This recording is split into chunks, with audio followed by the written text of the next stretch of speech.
नाज़रीन अस्सलाम वालेकुम। कैपिटल टीवी से प्रोग्राम कैपिटल क्लिनिक में आपको बहुत बहुत खुशामदीद कहता हूँ। हम हफ्तावार इस प्रोग्राम से आपको बीमारियों से बचने के तरीके बताते हैं। हमारी ये भी कोशिश होती है कि कैंसर जैसे मौलिक अमराज के इब्तिदाई सिग्नल आपको बता दें, ताकि आप शुरू में ही अगर शक हो तो किसी मुस्तनिद डॉक्टर या करीबी अस्पताल में जाके उसका इलाज कराएँ। नाज़रीन, बीमारी कोई भी हो, अगर शुरू में ही उसकी तहकीक करवाएंगे और इलाज कराएंगे तो इलाज सस्ता भी होगा और उससे मुकम्मल आपको सेहतयाबी हासिल हो जाएगी।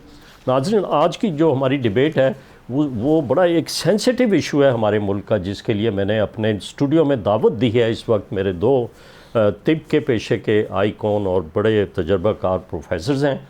मेरे साथ प्रोफेसर महमूद शौकत हैं। ये दूसरा एपिसोड हम कर रहे हैं, जो कि साबका वाइस चांसलर हैं यूनिवर्सिटी ऑफ हेल्थ साइंस के और एक बहुत बड़े टीचिंग टर्शियरी केयर हॉस्पिटल के और कॉलेज के सरबरा भी रहे। पेशे के एतबार से वो पीडियाट्रिक सर्जन है और बड़े नामवर पीडियाट्रिक सर्जन है, जिनकी बैनुल-अक़वामी तौर पे भी बड़ी शोहरत है। दूसरा तारुफ जो उनका है वो ये है कि उनके दादा हमारे कायदे-ए-आज़म मोहम्मद अली जिन्ना के बड़े करीबी साथियों में से थे और पाकिस्तान बनने में उनका बड़ा अहम रोल रहा। वो ये उनके पोते हैं। मेरे दूसरे मेहमान प्रोफेसर कामरान खालिद भट्ट हैं, जो कि मेडिकल एजुकेशन को बड़े करीब से देखते हैं और सिर्फ देखते ही नहीं, हर वक्त बड़ी परेशानी में रहते हैं कि हम किस तरह अपने मुल्क की मेडिकल एजुकेशन को इम्प्रूव करेंगे। अभी तक उन्होंने लाहौर में मेडिकल एजुकेशन के 4 मेडिकल कॉलेज जो हैं उनको ऑर्गेनाइज़ किया, उसके कंसल्टेंट रहे और अभी भी प्रोफेसर ऑफ मेडिकल एजुकेशन है एक निजी मेडिकल कॉलेज में। तो प्रोफेसर महमूद शौकत साहब, मैं सबसे पहले आपकी तरफ आता हूँ। जब पाकिस्तान बना तो उस वक्त 2 मेडिकल कॉलेज थे पाकिस्तान में, एक किंग एडवर्ड मेडिकल कॉलेज था और एक डॉ मेडिकल, और हमने बहुत तरक्की की इस मैदान में। यहाँ तक की कि हमारे जनरल बर्की साहब जो थे, उन्होंने एक पोस्ट ग्रेजुएट कॉलेज की बुनियाद रखी और वो उसके 1990 तक गालबन उसके प्रेसिडेंट भी रहे और पोस्ट ग्रेजुएट क्वालिफ़िकेशन जो थी उसकी बुनियाद रखने के बाद हमारे मुल्क के स्पेशलिस्ट उनमें इजाफ़ा हुआ। लेकिन अभी भी हम सेहत के मैदान में बहुत पीछे हैं। हमारी मेडिकल एजुकेशन जो है वो एजुकेशन नहीं है जिसको कि हम कहें कि हमारा एक आज अंडर ग्रेजुएट तालिब इल्म जो है बाहर अमेरिका और बरतानिया में के तालिब इल्म से बेहतर परफॉर्म करे, लेकिन करते हैं। हमारे कई ग्रेजुएट जाते हैं वहाँ पे रहें, लेकिन मेडिकल एजुकेशन में बहुत वैक्यूम है और बड़ी उसमें तब्दीलियों की ज़रूरत है। आप वाइस चांसलर भी रहे, आप इस सिलसिले में हमारे नाज़रीन को क्या बताएंगे? बात ये है कि अगर आप तिब की और मेडिसिन की तारीख़ पे देखें, आपको जो सबसे वाज़ेह चीज़ नज़र आएगी वो है कि तिब ने कभी अकेले तरक्की नहीं की। दुनियाए तिब के जो हुक्मरान थे, चाहे वो ग्रीस था, चाहे वो इजिप्ट था, चाहे वो उसके बाद स्पेन था, फिर यूके आया और अब अमेरिका है और अब चाइना इस दौर में शामिल हो चुका है, इंडिया इस दौर में शामिल हो चुका है। तो अगर आप गौर करें तो ये कभी तिब के शोबे में सिर्फ तरक्की नहीं थी, ये एक ओवरऑल उस मुआशरे की तरक्की होती है, उस मुल्क की तरक्की होती है। वो लोग जो तिब में आला मकाम हासिल करते हैं वही मिलिटरीली, इकोनॉमिकली, सोशली दुनिया पर हुक्मरानी करते हैं। सो ये तो बुनियादी चीज़ है। बदकिस्मती से हम, आपने कहा ना हम पीछे हैं, हम ना सिर्फ पीछे हैं, हम मुसलसल पीछे जा रहे हैं। और हमारा और तरक्की याफ्ता ममालिक में तिब का जो फ़र्क है वो दिन ब दिन बढ़ रहा है। अगर हम 60 पे थे और अमेरिका 100 पे था 50 की दहाई में, तो अब हम 25 पे हैं और अमेरिका 150 पे। सो ये एक बड़ी तकलीफ़ दे और बड़ी परेशान कुन सूरत हाल है जिसको हमें ठीक करना है। आपने कहा हमने बात तरक्की की इस शोबे में, हमने तरक्की की अददी एतबार से, क्यों हमारी आबादी बढ़ रही थी। हम 3-4 करोड़ लोग थे, अब हम 25 करोड़ हो गए हैं। तो ये तो मुमकिन नहीं है कि नए अस्पताल नहीं बनेंगे, प्राइवेट मेडिकल कॉलेज नहीं बनेंगे, प्राइवेट इदारे नहीं बनेंगे। प्रॉब्लम ये है कि हम क्वालिटी में तरक्की नहीं की। हमने अददी तौर पे तरक्की कर ली, लेकिन हम क्वालिटी कॉन्शियस लोग नहीं थे। उसकी वजह हमारे बहुत से मसाइल हैं, जिसमें हमारी सियासी एक मुतज़लज़ल किस्म की सूरत हाल रही, जहाँ पर हमें हमेशा इंतशार का ही शिकार रहा। हमारी मुआशी और मुआशरती तरक्की हमेशा एक क्वेश्चन मार्क रही। तो इस वजह से तिब कभी इन आइसोलेशन तरक्की नहीं करेगा। इसलिए कि आप इसको मेडिकल एजुकेशन कहते हैं ना, तो इसके दो हिस्से हैं, एक मेडिकल और एक एजुकेशन। जब आपकी आम एजुकेशन का हाल ख़राब है, जब आपके वो लोग जो ग्रेजुएशन और मास्टर्स कर रहे हैं, मैं इंटरव्यू करता था तो मुझे शर्म आती थी उन लोगों को कि इनके पास 2-2 मास्टर्स की डिग्रियां होती थी और वो 2 मिनट बात नहीं कर सकते थे, किसी सवाल का जवाब नहीं दे सकते थे। जब आपका तालीम का हमने निज़ाम ही ख़राब कर दिया मुल्क में, तो मेडिकल एजुकेशन भी ख़राब हो गई। दूसरी एक बात है कि कमर्शलिज़म, सारी दुनिया में मेडिसिन कमर्शियल हो गई, हमारे यहाँ कमर्शियल बहुत ज़्यादा हो गई।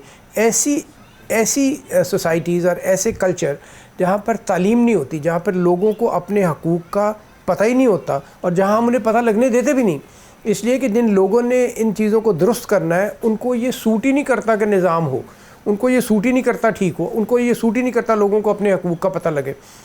तो ऐसी सूरत में एक्सप्लॉयटेशन की गुंजाइश बहुत बढ़ जाती है। लेकिन महमूद साहब, आपने बिल्कुल वजह फरमाया कि तरक्की जो है वो क्वालिटी में नहीं हुई, लेकिन क्वांटिटी में हुई है। मेडिकल कॉलेज लगभग 250 मेडिकल कॉलेज हैं पाकिस्तान में, और 45 मेडिकल कॉलेज जो है वो पब्लिक सेक्टर के हैं। लेकिन अभी भी अगर आप अस्पतालों की तरफ रुख करें या किसी भी डॉक्टर के पास जब कोई मरीज़ जाता है तो वो नाखुश होकर आता है, उसकी सेटिस्फेक्शन नहीं होती। क्या वजह है? या फिर उसका इलाज गलत डायरेक्शन में हो जाता है। लेकिन मैं ये नहीं कहूँगा कि 100% ये चीज़ है। हमारे डॉक्टर्स, हमारे स्पेशलिस्ट बहुत ही अच्छे और पाए के स्पेशलिस्ट हैं।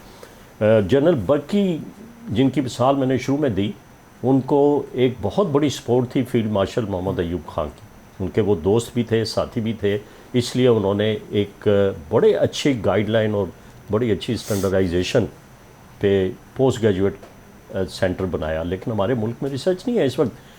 मेडिकल यूनिवर्सिटी लगभग 6 के करीब मेडिकल यूनिवर्सिटी हैं, लेकिन रिसर्च नाम की ज़ीरो है वहाँ पे। क्या लीडरशिप का फुकदान है, या वो लॉयल नहीं है अपने प्रोफेशन से? उनके सरबरा जो हैं, उनके लीडर्स जो हैं, 6-6 ओहदे लेके बैठे हुए हैं। हाँ जी, देखिए बात यह है कि रिसर्च एक बड़ा सेंसिटिव इशू है। ये तजस्सुस जो है ना, सच की तलाश और तजस्सुस, रिसर्च तो बुनियादी तौर पे यही है। तो अगर आप इसका भी देखें तो तरक्की याफ्ता मुआशरों ने क्या किया, उन्होंने लोगों को अपने रोज़गार की परेशानी से आज़ाद कर दिया। अब उनकी क्रिएटिविटी जो थी उसको खुल के क्रिएट करने का मौका मिला। एक हर इंसान की ख्वाहिश होती है कि वो एक अच्छी ज़िंदगी गुजारे। अब हम जब इर्द गिर्द अपने नज़र दौड़ाते हैं तो एक प्रोफेशनल जो आता है, professionals always look for greener pastures, ये एक बुनियादी असूल है। आप प्रोफेशनल हैं, आप एक एवरेज या अच्छी दर्जे की ज़िंदगी गुजारना चाहते हैं अपने मुआशरे में, क्योंकि आपने बहुत इसके अंदर इन्वेस्टमेंट की, अपनी ज़िंदगी के बेहतरीन साल आपने इल्म हासिल करने में, अपनी डिग्रियाँ हासिल करने में, इस जस्तजू में लगाए। उसके बाद इंसानी बिहेवियर है कि कोई भी आदमी ये नहीं चाहेगा, आप ये सेंट्स की तरह डॉक्टरों को मत सोचें, आप सेंट्स की तरह प्रोफेशनल्स को ना सोचें कि उनकी कोई ख्वाहिशात ही नहीं होंगी और उनकी कोई ज़रूरियात भी नहीं होंगी। सो वेस्ट क्या करता है कि वो लोग जो टॉप ऑफ द लाइन होते हैं, जो रिसर्च करने के केपेबल हैं, उनको दुनियावी झगड़ों से आज़ाद कर देते हैं, उनको इस किस्म की सैलरीज देते हैं कि वो इस चीज़ से, फ़िक्र मुआश से निकल जाते हैं। आपका रियासत का मकसद होता है कि मैं इनकी उस तजस्सुस का इस्तेमाल करूं और ये कंट्रीब्यूट करें सोसाइटी में, इल्म की प्रोग्रेस में, अपने प्रोफेशन में, और उनको एक एश्योरेंस हो कि उनकी ज़िंदगी भी एक डिसेंट तरीके से गुजरेगी। जब आप ये नहीं करेंगे तो बहुत कम लोग होंगे जो उस तरह के सेंट कह लें या जिनको अपनी ज़िंदगी के बारे में। अब आप एक आदमी को आज के दौर में, एक प्रोफेसर को 1.5 लाख या 2 लाख या 2.5 लाख रुपया तनख्वाह दें और आप ये चाहें कि वो 24 घंटे लैब में बैठा रहेगा और उसके बच्चे भी खुद ही बगैर फ़ीस के पढ़ लेंगे और उसके घर का ख़र्चा भी चल जाएगा, ये तो मुमकिन नहीं है। ये रियासत का कसूर है और रियासत ने ऐसे कवानीन बनाने। अब मैं आपको मिसाल देता हूँ और इसकी आपके पास मिसालें। आगा खान यूनिवर्सिटी है, आगा खान यूनिवर्सिटी के पास लोग अमेरिका से क्यों वापस आ जाते हैं? आगा खान यूनिवर्सिटी के पास लोग यूरोप से क्यों वापस आ जाते हैं? इसलिए कि उनको मालूम है कि ये जो बेहतरीन जहन है, ये जो बेहतरीन दिमाग है, इनको ज़िंदगी गुजारने के लिए एक सर्टन अमाउंट दरकार है। वो अश्योरेंस देते हैं उनको, this is called there assured income. उस on top of that assured income वो एक ऐसा निज़ाम बनाते हैं कि दे अंडरस्टैंड, ये म्यूचुअल नीड की अंडरस्टैंड, फिर वो कंट्रीब्यूट करेंगे। आगा खान की सबसे ज़्यादा इस वक्त इनकम रिसर्च से और लैब से आती है। तो वो कैसे आती है? क्योंकि उन्होंने एक मास्टर प्लान बना लिया कि हमने रिसर्च करनी। आगा खान यूनिवर्सिटी का आपने जिक्र किया, ये वाहिद यूनिवर्सिटी है जिसकी बहुत अच्छी हाई रेटिंग है। हाँ जी, और रिसर्च में वो बहुत पेश है। पर मुफ्त में तो नहीं है ना, वो अपने लोगों का ध्यान करते हैं। जी हाँ, लेकिन आपने जो ब्रेन ड्रेनेज की बात की, बहुत सारे हमारे टैलेंटेड बच्चे जो हैं वो प्रेफर कर रहे हैं, जो मुल्क के हालात जिस जगह पे पहुंच चुके हैं, वो अपना फ्यूचर जो है इतना प्रॉस्पेरस नहीं देख रहे इस मुल्क में। बहुत सारे फैक्टर हैं, ये हाँ जी बिल्कुल इकोनॉमिकल फैक्टर है, पॉलिटिकल अनस्टेबिलिटी है, और सड़कों पे देखें तो बहुत सारी सोशल ईवल्स इस किस्म की हो गई हैं कि वो अपने आप को सेफ़ नहीं समझते यहाँ पर। ये बड़ी बदकिस्मती है। मैं डिबेट में मज़ीद आपसे ज़रूर बात करूँगा, लेकिन प्रोफेसर कामरान खालिद हमारे जो दूसरे मेहमान हैं, कामरान साहब बहुत शुक्रिया, आप प्रोग्राम में तशरीफ़ लाए। हमारा जो मेडिकल एजुकेशन का स्ट्रक्चर है वो अभी तक उसी तरह है जिस तरह एक किंडरगार्टन और एक अर्ली एजुकेशन में कि किताबों से लेक्चर नोट कर लिया और आके डिलीवर कर दिया और बोर्ड के ऊपर चाक से लिख दिया, और रूट तरीके से अगर किसी तालिब इल्म ने कोई सवाल भी किया है, कोई क्रिटिक क्वेश्चन भी किया है, तो उसको उन्होंने एक्सेप्ट नहीं किया। हम कब ठीक करेंगे इस सिस्टम को? उसी जो मेडिकल एजुकेशन बताती है कि हमें प्रैक्टिकल कंसेप्चुअल ट्रेनिंग करनी चाहिए अपने मेडिकल तलबा की, वो हमसे नहीं हो रही। फ़ैकल्टी की शॉर्टेज है, फ़ैकल्टी उस स्टैंडर्ड की नहीं है, एक्रेडिटेशन नहीं है उनकी। क्यों ये सिलसिला चल रहा है, किस तरीके से ख़त्म होगा? अस्सलाम वालेकुम। सबसे पहले तो बहुत शुक्रिया सदाकत साहब, और जो है आपने प्रोग्राम में बुलाया। कुछ चीज़ें जो हैं वो समझनी ज़रूरी हैं, लेकिन उससे पहले मैं आपके प्रोग्राम को और इंतज़ामिया को मुबारकबाद पेश करता हूं, क्योंकि ऐसे प्रोग्राम्स होने चाहिए। वो बहरहाल माशरे में एक रिपल्स और एक जो है जैसे कहना चाहिए वेकअप कॉल होते हैं, और अरबाब इक़्तिदार और इख्तियार जो हैं उनके लिए ख़ुसूसी तौर पर हल तलब मसाइल पर तवज्जो दिलवाई जाती है, और जो अवाम है उनको सेंसिटाइज़ किया जाता है। हैविंग सेड दैट, आपके जो सवालात हैं वो इतने अहम हैं कि उनका एक प्रोग्राम में या एक नशिस्त में जुज़वी तौर पर भी उनके सवालात के जवाबात नहीं दिए जा सकते। लेकिन मैं एक बात बता दूं कि बहुत सी चीज़ें मुस्बत हुई हैं। अभी रिसेंटली जो है यूनिवर्सिटी ऑफ हेल्थ साइंसेज़ ने, जिसके साथ करीबन जो है 50 मेडिकल कॉलेजेस या निस्फ सद कह लें मेडिकल कॉलेजेस जो हैं वो एफिलिएटेड हैं, तो वहाँ पे एक डायनामिक चेंज आई है और इंटीग्रेटेड मॉड्यूलर सिस्टम जो है वो उसको इम्प्लीमेंट किया गया है, और बहुत अच्छा हुआ है। इससे पहले इंटीग्रेटेड मॉड्यूलर सिस्टम मुल्क के कुछ दूसरे सूबों में भी मौजूद था, यहाँ पर भी जो है पंजाब में भी जो कुछ निजी यूनिवर्सिटीज़ हैं उनमें ये हो रहा था। तो ये एक बहुत अच्छी पेशरफ्त है। इसमें यूनिवर्सिटी की इंतज़ामिया और जो है उनकी जो टीम है वो मुबारकबाद के मुस्तहिक हैं। प्रोफेसर महमूद शौकत साहब जब बैठे हों तो जाहिर सी बात है कि जो मौजू है उस पे उनकी जो राय है वो बड़ी मुस्तनद होती है, और वो जो है एक होलिस्टिक अप्रोच के साथ बात करते हैं। उन्होंने मेरा ख्याल है बड़ी एक खूबसूरत बात की कि मेडिकल एजुकेशन हो या जो उसका एंड प्रोडक्ट है हेल्थ केयर डिलीवरी, असल तो ये है कि पेशेंट को हेल्थ केयर डिलीवरी जो है वो क्वालिटी की हमने देनी है। तो इसको आप जो है एक अखज़ करके या आइसोलेशन में नहीं देख सकते, इसको आपने बेसिकली इंटीग्रेशन के साथ ही देखना है। इवन जो आपका जो सवाल है मेडिकल एजुकेशन का जो अपना भी ढांचा है, उसमें निसाब, दरस व तदरीस, और फिर उसके बाद जो उसकी जांच पड़ताल है, मैं उसे जो है अगर दूसरी तरह कहूँ तो अगर करिकुलम को देखिए, उसके बाद जो है मेथड्स ऑफ इंस्ट्रक्शन है उनको देखिए, और जो पढ़ाया फिर गया है उसकी असेसमेंट को देखिए। ये सारी चीज़ों को इंटीग्रेटेड होना चाहिए, और इंटीग्रेटेड होता ही है तो तब ही जाकर आप अपने जो लर्निंग ऑब्जेक्टिव्स हैं उनको अचीव कर सकते हैं। तो मेरे ख्याल में कि जो मेरी ज़ाती राय है, मेरे ख्याल में कि मुस्बत चीज़ें भी हुई हैं, और इंशाअल्लाह ताला उम्मीद है कि लेकिन आप रज़ामंद होंगे मुझसे, देखेंगे कि अस्पतालों में जो हमारे प्राइवेट सेक्टर में सबसे ज़्यादा मेडिकल कॉलेज है, और उसमें एक कमर्शियल अप्रोच चल रही है। अगर आप फ़ीस स्ट्रक्चर देखें तो एक गरीब आदमी तो अपने बच्चों को पढ़ा ही नहीं सकता। मेडिकल कॉलेज में जिस तरीके से इतनी फ़ीस जो है ली जाती हैं, और 5 साल में कम से कम लगभग 1 करोड़ 1.5 करोड़ ख़र्चा आ जाता है, वो गरीब आदमी कहाँ से लाए अपने बच्चों को अगर उसने मेडिकल एजुकेशन देनी है। फिर मरीज़ नहीं होते जिनके ऊपर आपने तलबा को ट्रेनिंग देनी है। बाहर के ममालिक जो हैं उन्होंने तो सिमुलेशन से अपने डॉक्टरों को टेक्निकल एजुकेशन दे दी, लेकिन हमारे यहाँ, मेरा कहने का मकसद आपको पूछने का ये था कि हमारे यहाँ टीचिंग मेथोडोलॉजी की कोई स्टैंडर्डाइजेशन नहीं है।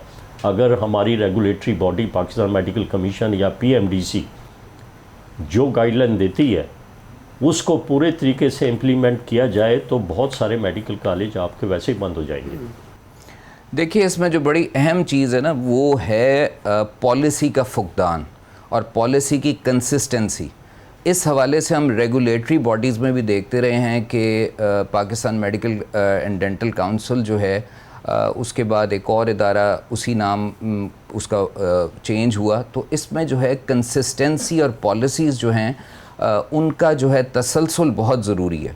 और अगर वो तसलसल रहता है तो उसमें फिर अहदाफ, क्योंकि जब आप पॉलिसी बदलते हैं तो आप यकीन रखिए जो एंड प्रोडक्ट है या जो आपका जो पॉलिसी साज है उसका जो है हदफ जो है हो सकता है दूसरे पॉलिसी साज से मुख्तलिफ हो।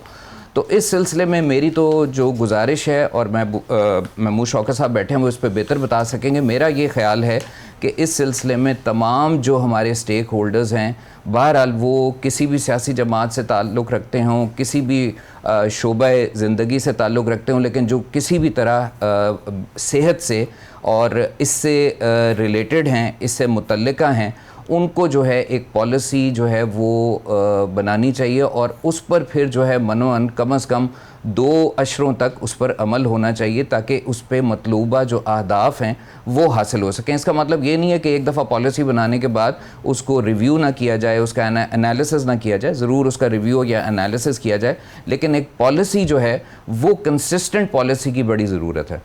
तो ये ठीक है, पॉलिसी मेकर्स जो हैं उन्हें सोचना चाहिए और इस तरफ तवज्जो देनी चाहिए, और वो गाइडलाइन जो कि रेगुलेटरी बॉडीज़ ने बनाई हुई है उनको देखा जाए कि वो इम्प्लीमेंट भी होती हैं कि नहीं। प्रोफेसर महमूद शौकत, मैं आपकी तरफ दोबारा आता हूँ। हॉस्पिटल की हालत ज़ार अगर देखें, और हमारे निगरान वज़ीर आला मोहसिन नकवी साहब को मैं दोबारा कहूँगा कि उन्हें बड़ा जोश चढ़ा हुआ है कि अस्पताल ठीक हो जाए। अस्पतालों में जाते हैं और वहाँ की लीडरशिप के ऊपर सारा गुस्सा उतरता है, और बड़े ही तजर्बाकार प्रोफेसर्स होते हैं जो प्रिंसिपल लगते हैं, उनको उनके ओहदे से हटा दिया जाता है, लेकिन रूट काज नहीं देखी जाती कि क्या है मरीज़ों की और पब्लिक की जो डिमांड है उनके ट्रीटमेंट की फैसिलिटेशन कैसी है, वहाँ का इंफ्रास्ट्रक्चर, वहाँ की इक्विपमेंट किस हालत में पड़ी हुई है। देखिए, इसका जवाब मैं आपको 3-4 मिसालों से देता हूँ। सबसे पहली बात यह है कि जब पाकिस्तान बना तो लाहौर की आबादी, पाकिस्तान की आबादी, लाहौर 3 लाख, पाकिस्तान 4 करोड़ 3 करोड़। अब आप देखें इस वक्त हम 25 करोड़ मगरबी पाकिस्तान है और लाहौर की आबादी को 2 करोड़ के करीब है। अगर आप देखें, नज़र दौड़ाएँ तारीख़ पे, तो गंगाराम अस्पताल तब भी था, मेयो अस्पताल तब भी था, गुलाब देवी तब भी था, लेडी एचिसन तब भी था, लेडी वेलिंगटन तब भी था, वो जो 2-3-4 हिंदुओं ने छोटे अस्पताल बनाए हुए थे वो भी थे। हमने ऐड क्या किया है 2 करोड़ लोगों के लिए? एक लाहौर जनरल हॉस्पिटल, जिसको चंद साल पहले तक तो अस्पताल कहते हुए भी शर्म आती थी, एक सर्विसेज हॉस्पिटल जो बनाया गया था सरकारी मुलाजमीन के लिए, और फिर वक्ती तौर पे भुट्टो साहब ने उसमें एक मेडिकल कॉलेज बना दिया, और फिर जिस तरह वो चलता रहा, अब आके हमने उसी अस्पताल में एक अमीरुद्दीन मेडिकल कॉलेज बना दिया। तो जो मैं आपको कहता हूँ ना, हमारी अददी तरक्की है, ये हमने नंबर्स पूरे कर लिए। हमने उसी कॉलेज को जो 100 स्टूडेंट के लिए था 350 में कन्वर्ट कर दिया, किंग एडवर्ड मेडिकल कॉलेज। मैं जब दाखिल हुआ तो हमारे पास मेरिट पे 75 बच्चे दाखिल हुए थे, और उसके बाद कोई माइग्रेशन करके 150 हो गया, और फिर जब हम निकले तो हम 300 थे। अब हमने उनको 300, 350 की सीटें बढ़ा दी। इसके बाद अगली चीज़ पे आप आएँ कि हुकूमत का ज़ोर है पनिशमेंट पे और लोगों को निकालने पे। अगर ये इतना अच्छा एडमिनिस्ट्रेटिव वसूल होता तो ये अमेरिका और वलायत में भी होता, वहाँ तो ऐसा नहीं होता। 98,000 मेडिकल नेग्लिजेंस से डेथ्स थी अमेरिका में 1990 में, जब वो किताब लिखी गई, और अब वो कम नहीं हुई है, वो 2.25 लाख हो गई पिछले साल। लेकिन आपने कहीं सुना कि किसी प्रिंसिपल को, किसी MS को, किसी प्रोफेसर को एक सियासतदान ने जाके हटा दिया? सो ये मैनेजमेंट का असूल यकीनन कामयाब नहीं है। बहुत ज़्यादा हमारे यहाँ क्यों रिवाज है, वो इसलिए कि ये एक पॉलिटिकल चीज़ है। मैं अगर वाकई चाहूँ कि इस मुल्क में कोई बेहतरी हो, तो मैं कहूँगा कि पहली रिक्वायरमेंट है कि सियासतदान किसी अस्पताल का दौरा नहीं करेंगे, लेकिन ये उनको सूट नहीं करेगा, क्योंकि उन्होंने तो अखबार में खबर निकलवानी होती है, फ़ोटोशूट्स होती हैं, और ये खबर बड़ी अट्रैक्ट करती है लोगों को भी। लेकिन आपने कहा ना लोगों की प्रॉब्लम क्या है, लोगों की प्रॉब्लम है कि दवाई नहीं है, बजट कम है, लोगों की प्रॉब्लम है कि अस्पताल में बेड नहीं है, लोगों की प्रॉब्लम है कि अस्पताल ही कम है, लोगों की प्रॉब्लम है कि हमारे जो हेल्थ के पॉलिसी साज हैं। अब मुझे शदीद इख्तलाफ है, चिल्ड्रन हॉस्पिटल लाहौर में चीफ मिनिस्टर साहब ने कहा एक मंजिल और बना दें। भाई ये कैसे आपको इख्तियार है कि आप ये फ़ैसला करें? मैं अगर हूँ तो मैं कहूँगा बिल्कुल इसमें एक बेड भी ऐड ना करें, क्योंकि हमारा तजर्बा है कि 500-600 से बड़े अस्पताल को हमारी मैनेजमेंट फेलियर होती है, और सारी दुनिया ने साबित कर दिया। मैं हूँ तो मैं कहूँ ऐसे 4 अस्पताल मुख्तलिफ जगहों पे बना, क्या सज़ा है लोगों को कि वो चिल्ड्रन अस्पताल आएँ? आपके पास वसाइल जितने हैं आप वहाँ लगाएं, छोटा अस्पताल बना लें। दूसरा, हमारे यहाँ एक अजीब तस्वुर है, द बिगेस्ट, द लार्जेस्ट, ये हमें मार गया। हर चीज़ has to be the largest, it has to be the largest children hospital, it may be the largest killer of patients. It has to be the largest hospital of Asia. It may be the largest killer of patients in Asia. So ये तसव्वुरात हैं जो सियासी हैं, ये तसव्वुरात हैं जो मुझे एक एज देते हैं अपने पॉलिटिकल ओपोनेंट पे, ये वो है जो मुझे अखबार में सुर्खी देते हैं। लेकिन मैं महमूद साहब आपको यहाँ रोकूंगा। मैं अस्पतालों की जो हालत ज़ार इस वक्त हो रही है, वहाँ पे काम करने वाले, आप भी एक 3 बड़े अस्पतालों में काम करके आए हैं, लेकिन उस वक्त अगर उस वक्त को हम इस वक्त से कंपेयर करें तो फिर भी वो टाइम बहुत अच्छा था। मैंने भी 2 टीचिंग अस्पतालों में काम किया हुआ है। अगर आप देखें वहाँ के सरबराह जो हैं वो 4 दफ्तर संभाले हुए हैं। क्या वो सिंसियर हो सकते हैं किसी एक दफ्तर? कोई कंट्रोलर एग्जामिनेशन है, चीफ एग्जीक्यूटिव भी है, प्रोफेसर ऑफ पीडियाट्रिक मेडिसिन भी है, कॉलेज ऑफ फिजिशियन सर्जन का भी वो ऑफिस बेरर है। मैं तो आपको यही अर्ज़ कर रहा हूँ, हमारे मैनेजमेंट मॉडल अच्छे नहीं हैं। हमें अपने बुनियादी मैनेजमेंट मॉडल्स में 1 पर्सन 1 रिस्पॉन्सिबिलिटी एक बड़ा पुराना असूल है। वो कहते हैं कि जब आप 4 चीज़ों में होते हैं तो आप किसी के साथ भी इंसाफ नहीं कर पाते, आप कोई काम भी पूरा नहीं कर पाते। क्यों? कि इसका मतलब है कि 4 कामों को आपकी ज़रूरत नहीं है। अगर आप 4 काम कर सकते हैं तो इसका मतलब है वो 4 कामों में आपकी ज़रूरत ही नहीं है। तो ये बुनियादी असूल है जिस पे हमने हमेशा समझौता किया। अब लोगों की तकलीफ़ है, उन्हें दवाई नहीं मिलती, लोगों की तकलीफ़ है, उन्हें बेड नहीं मिलता, लोगों की तकलीफ़ है वहाँ पे गर्मी है, एसी ख़राब है, इससे किसी सर्जन का या फिजिशियन का क्या ताल्लुक है? So non essential non clinical subjects hospital के जो हैं वो डॉक्टरों का जिम्मेदारी होना ही नहीं चाहिए। उसके लिए किसी ट्रीटिंग फिजिशियन या क्लिनिशियन का कोई ताल्लुक होना ही नहीं चाहिए। हमें मैनेजमेंट मॉडल तब्दील करने पड़ेंगे। सियासतदानों को अस्पतालों के दौरे नहीं करने चाहिए। वो दौरा करके कौन सी चीज़ का फ़ैसला कर सकते हैं? वो तो फाइल पे फ़ैसला कर सकते हैं। सेक्रेटरी हेल्थ को बुलाएं, उस बंदे को अपने दफ्तर में बुलाएं और वहाँ पर कोई कंट्रीब्यूट करें पॉजिटिवली किसी चीज़ को। ठीक है सदाकत साहब, मैं इस पे जी हाँ, आप ही की तरफ आ रहा था कि मुझे ये बताएं कि यूनिवर्सिटियों के वाइस चांसलर्स बन जाते हैं लेकिन रिसर्च ज़ीरो है वहाँ पर। रिसर्च जो है उसका और यूनिवर्सिटी का बड़ा साथ है, और जो है ये हो नहीं सकता कि एक यूनिवर्सिटी हो और वो जो है रिसर्च ना कर रही हो। Coming back to the first जिस पे मैंने ये जो बात की, उसमें ये है कि जो हमारे वीसी साहिबान हैं, मेरी एक सजेशन है और इसमें कि जाते हुए जब भी उनका टेन्योर ख़त्म हो तो ज़रूर जो है वो उनकी एक रिपोर्ट जो है वो पब्लिक या कम से कम यूनिवर्सिटी के रिकॉर्ड का हिस्सा हो कि कौन से अहदाफ जो हैं वो मुकर्रर करदा अहदाफ जो हैं वो अचीव हुए थे और कौन से अहदाफ बवजूद अचीव नहीं हो सके। ज़रूरी नहीं। प्रोफेसर कामरान खालिद भट्ट, आपका बहुत बहुत शुक्रिया हमारे प्रोग्राम में तशरीफ़ लाए। मेरे प्रोग्राम का वक्त बदकिस्मती से ख़त्म हो चुका है। ये बहुत बड़ी डिबेट है जिसे 3-4 नशिस्त में करना पड़ेगा, लेकिन यूनिवर्सिटी के काम 3 होते हैं नाजरीन: करिकुलम डेवलप करना, रिसर्च करना और एग्ज़ामिनेशन को ऑनेस्ट तरीके से और इंटेग्रिटी के साथ कंडक्ट करना। लेकिन हमारी यूनिवर्सिटियां जो हैं बहुत पीछे हैं इस मामले में। प्रोफेसर महमूद शौकत साहब, आपका बहुत बहुत शुक्रिया, आप वाइस चांसलर भी रहे। मुझे ये कहना पड़ रहा है लेकिन मैं कहना नहीं चाहता था, लेकिन सिस्टम को हम इम्प्रूव करना चाहते हैं। नाज़रीन, आपका बहुत बहुत शुक्रिया, आपने हमारा प्रोग्राम देखा। मुझे ज़रूर ईमेल करें और अपनी सेहत का ख्याल रखें। हम आइंदा हफ्ते दोबारा आपकी खिदमत में हाजिर होंगे। खुदा हाफ़िज़।